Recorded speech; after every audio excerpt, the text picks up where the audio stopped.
Shalom, selamat sore. Perkenalkan, nama saya Dila Matira. Saya dari kelas Teologi D. Mari kita sama-sama membaca Alkitab kita dari Yohanes pasal 1. Firman Tuhan, firman yang telah menjadi manusia. Pada mulanya adalah firman, firman itu bersama-sama dengan Allah, dan firman itu adalah Allah. Ia pada mulanya bersama-sama dengan Allah. Segala sesuatu dijadikan oleh Dia, dan tanpa Dia tidak ada satupun yang telah jadi dari segala yang telah dijadikan. Dalam Dia ada hidup, dan hidup itu adalah terang manusia. Terang itu bercahaya di dalam kegelapan, dan kegelapan itu tidak menguasainya. Datanglah seorang yang diutus Allah, namanya Yohanes. Ia datang sebagai saksi untuk memberi kesaksian tentang terang itu, supaya oleh Dia semua orang yang menjadi percaya. Ia bukan terang itu, tetapi Ia harus memberi kesaksian tentang terang itu. Terang yang sesungguhnya yang menerangi setiap orang sedang datang ke dalam dunia. Ia telah ada di dalam dunia, dan dunia dijadikan olehnya, tetapi dunia tidak mengenalnya. Ia datang kepada milik kepunyaannya, tetapi orang-orang kepunyaannya itu tidak menerimanya. Tetapi semua orang yang menerimanya diberinya kuasa supaya menjadi anak-anak Allah, yaitu mereka yang percaya dalam namanya. Orang-orang yang diperanakan bukan dari darah atau dari daging, bukan pula secara jasmani oleh keinginan seorang laki-laki, melainkan dari Allah. Firman itu telah menjadi manusia dan diam di antara kita, dan kita telah melihat kemuliaannya, yaitu kemuliaan yang diberikan kepadanya sebagai anak tunggal Bapa, penuh kasih karunia dan kebenaran. Yohanes memberi kesaksian tentang Dia dan berseru, katanya, "Inilah Dia yang kumaksudkan ketika aku berkata, kemudian daripadaku aku datang, Dia yang telah mendahului aku, sebab Dia telah ada sebelum aku." Karena dari kepenuhannya kita semua telah menerima kasih karunia demi kasih karunia, sebab hukum Taurat diberikan oleh Musa, tetapi kasih karunia dan kebenaran datang oleh Yesus Kristus. Tidak ada seorang pun yang pernah melihat Allah, tetapi anak tunggal Allah yang ada di pangkuan Bapa, Dialah yang menyatakannya. Dan inilah kesaksian Yohanes ketika orang Yahudi dari Yerusalem mengutus beberapa imam dan orang-orang Lewi kepadanya untuk menanyakan dia, "Siapakah engkau?" Ia mengaku dan tidak berdusta, katanya, "Aku bukan Mesias." Lalu mereka bertanya kepadanya, "Kalau begitu, siapakah engkau? Elia?" Dan ia menjawab, "Bukan." "Engkaukah nabi yang akan datang?" Dan ia menjawab, "Bukan." Maka kata mereka kepadanya, "Siapakah engkau? Sebab kami harus memberi jawab kepada mereka yang mengutus kami. Apakah katamu tentang dirimu sendiri?" Jawabnya, "Akulah suara orang yang berseru-seru di padang gurun, luruskanlah jalan Tuhan, seperti yang telah dikatakan Nabi Yesaya." Dan di antara orang-orang yang diutus itu ada beberapa orang Farisi. Mereka bertanya kepadanya, katanya, "Mengapakah engkau membaptis jikalau engkau bukan Mesias, bukan Elia, dan bukan nabi yang akan datang?" Yohanes menjawab mereka, katanya, "Aku membaptis dengan air, tetapi di tengah-tengah kamu berdiri Dia yang tidak kamu kenal, yaitu Dia yang datang kemudian daripadaku. Membuka tali kasutnya pun aku tidak layak." Hal itu terjadi di Betania dan di seberang sungai Yordan, di mana Yohanes membaptis. Pada keesokan harinya, Yohanes melihat Yesus datang kepadanya, dan ia berkata, "Lihatlah anak domba Allah yang menghapus dosa dunia. Dialah yang kumaksud ketika kukatakan, kemudian daripadaku akan datang seorang yang telah mendahului aku, sebab dia telah ada sebelum aku, dan aku sendiri pun mula-mula tidak mengenal dia. Tetapi untuk itulah aku datang untuk membaptis dengan air, supaya ia dinyatakan kepada Israel. Dan Yohanes memberi kesaksian, katanya, aku telah melihat Roh Kudus, roh turun dari langit seperti merpati, dan ia tinggal di atasnya.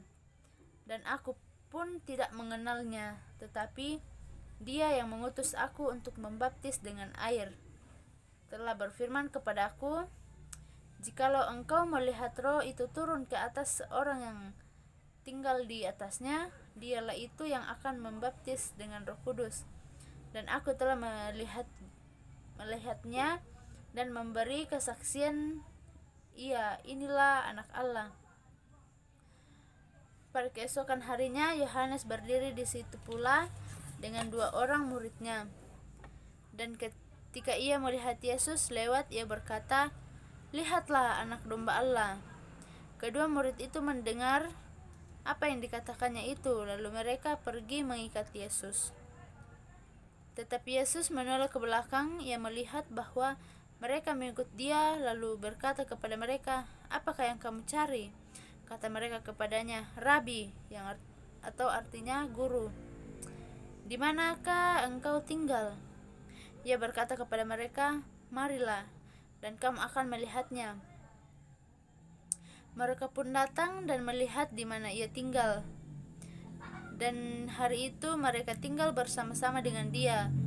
Waktu itu kira-kira pukul 4. Salah seorang dari keduanya yang mendengar perkataan Yohanes lalu mengikuti Yesus adalah Andreas, saudara Simon Petrus. Andreas mula-mula bertemu dengan Simon, saudaranya, dan ia berkata kepadanya, kami telah menemukan Mesias, artinya Kristus. Ia membawanya kepada Yesus. Yesus memandang dia dan berkata, engkau Simon, anak Yohanes, engkau akan dinamakan Kefas, atau artinya Petrus.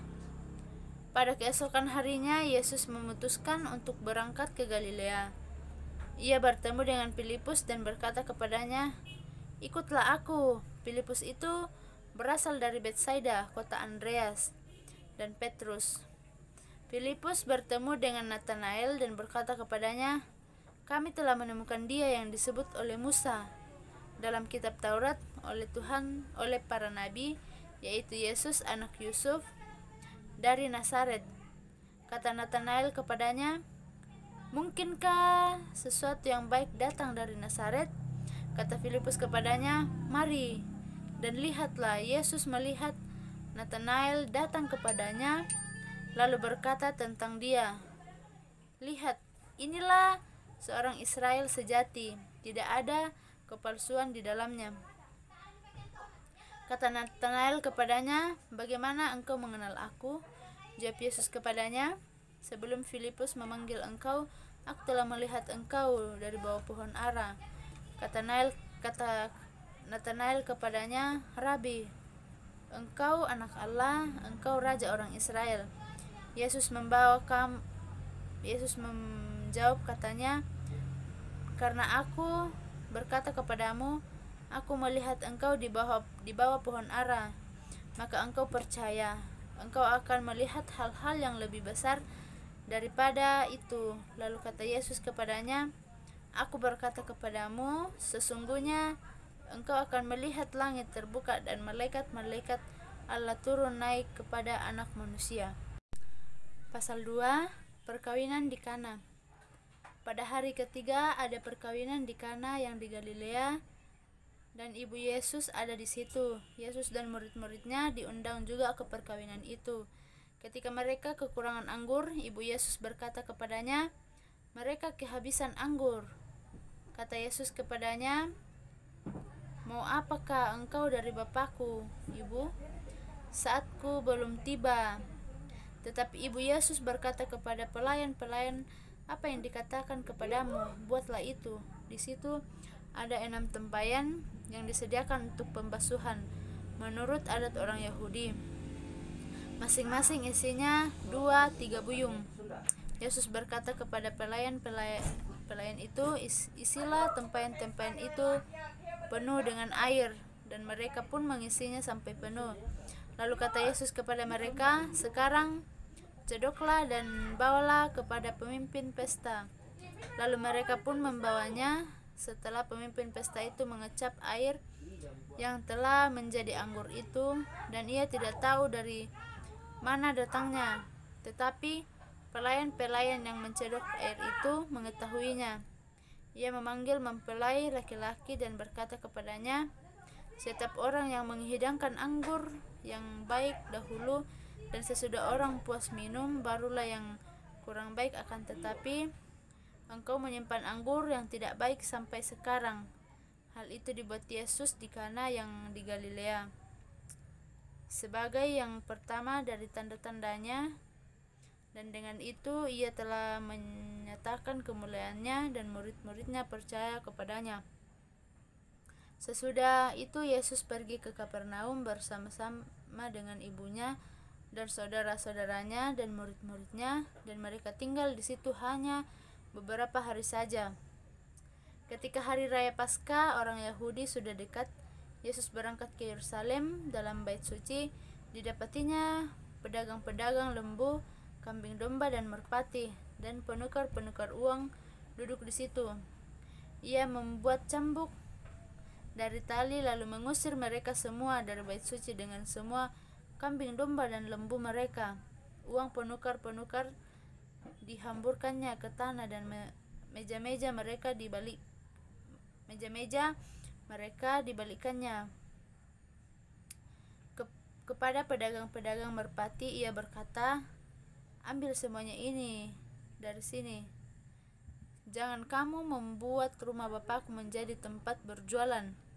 Maka teringatlah murid-muridnya bahwa ada tertulis, cinta untuk rumahmu menghanguskan aku.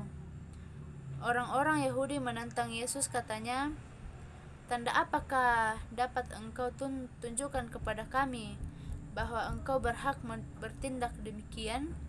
Jawab Yesus kepada mereka, rombak bait Allah ini, dan dalam 3 hari aku mendirikannya kembali. Lalu kata orang Yahudi kepadanya, 46 tahun kau mendirikan bait Allah ini, dan engkau dapat membangunnya dalam 3 hari. Tetapi yang dimaksudkannya dengan bait Allah ialah tubuhnya sendiri. Kemudian sesudah ia bangkit dari antara orang mati, barulah teringat oleh murid-muridnya bahwa hal itu telah dikatakannya, dan mereka pun percayalah akan kitab suci dan akan perkataan yang telah diucapkan Yesus. Dan sementara ia di Yerusalem selama hari raya Paskah, banyak orang percaya dalam namanya karena mereka telah melihat tanda-tanda yang diadakannya. Tetapi Yesus sendiri tidak mempercayakan dirinya karena ia mengenal mereka semua, dan karena tidak perlu seorang pun memberi kesaksian kepadanya tentang manusia, sebab ia tahu apa yang ada di dalam hati manusia. Pasal yang ketiga, percakapan dengan Nikodemus. Adalah seorang Farisi yang bernama Nikodemus, seorang pemimpin agama Yahudi. Ia datang pada waktu malam kepada Yesus dan berkata, Rabi, kami tahu bahwa engkau datang sebagai guru yang diutus Allah, sebab tidak ada seorang pun yang dapat mengadakan tanda-tanda yang engkau adakan itu jika Allah tidak menyertainya. Yesus menjawab katanya, aku berkata kepadamu, sesungguhnya jika seorang tidak dilahirkan kembali, ia tidak dapat melihat kerajaan Allah. Kata Nikodemus kepadanya, Bagaimanakah mungkin seorang dilahirkan kalau ia sudah tua? Dapatkah ia masuk kembali ke dalam rahim ibunya dan dilahirkan lagi? Jawab Yesus, aku berkata kepadamu, sesungguhnya jika seorang tidak dilahirkan dari air dan roh, ia tidak dapat masuk ke dalam kerajaan Allah. Apa yang dilahirkan dari daging adalah daging, dan apa yang dilahirkan dari roh adalah roh. Janganlah engkau heran karena aku berkata kepadamu, kamu harus dilahirkan kembali. Angin bertiup kemana ia mau, dan engkau mendengar bunyinya, tetapi engkau tidak tahu dari mana ia datang atau kemana ia pergi. Demikianlah halnya dengan tiap-tiap orang yang lahir dari roh. Nikodemus menjawab katanya, bagaimana mungkin hal itu terjadi? Jawab Yesus, engkau adalah pengajar Israel dan engkau tidak mengerti hal-hal itu? Aku berkata kepadamu, sesungguhnya kami berkata-kata tentang apa yang kami ketahui, dan kami bersaksi tentang apa yang kami lihat, tetapi kamu tidak menerima kesaksian kami. Kamu tidak percaya waktu aku berkata-kata dengan kamu tentang hal-hal duniawi, dan bagaimana kamu akan percaya kalau aku berkata dengan kamu tentang hal-hal surgawi? Tidak ada seorang pun yang telah naik ke surga selain daripada Dia yang telah turun dari surga yaitu Anak Manusia. Sama seperti Musa meninggikan ular di padang gurun, demikian juga Anak Manusia yang harus ditinggalkan, supaya setiap orang yang percaya kepadanya beroleh hidup yang kekal. Karena begitu besar kasih Allah akan dunia ini, sehingga Ia telah mengaruniakan anaknya yang tunggal, supaya setiap orang yang percaya kepadanya tidak binasa, melainkan beroleh hidup yang kekal. Sebab Allah mengutus anaknya ke dalam dunia bukan untuk menghakimi dunia, melainkan untuk menyelamatkan oleh Dia. Barang siapa percaya kepadanya, ia tidak akan dihukum. Barang siapa tidak percaya, ia telah berada di bawah hukuman, sebab ia tidak percaya dalam nama Anak Tunggal Allah. Dan inilah hukuman itu, terang telah ada ke dalam dunia, tetapi manusia lebih menyukai kegelapan daripada terang, sebab perbuatan-perbuatan mereka jahat. Sebab barang siapa berbuat jahat, membenci terang dan tidak datang kepada terang itu, supaya perbuatan-perbuatannya yang jahat itu tidak nampak. Tetapi barang siapa melakukan yang benar, ia datang kepada terang, supaya menjadi nyata bahwa perbuatan-perbuatannya dilakukan dalam Allah. Sesudah itu Yesus pergi dengan murid-muridnya ke tanah Yudea, dan Ia diam di sana bersama-sama mereka dan membaptis. Akan tetapi Yohanes pun membaptis juga di Ainon, dekat Salim, sebab di situ banyak air, dan orang-orang datang ke situ untuk dibaptis. Sebab pada waktu itu Yohanes belum dimasukkan ke dalam penjara.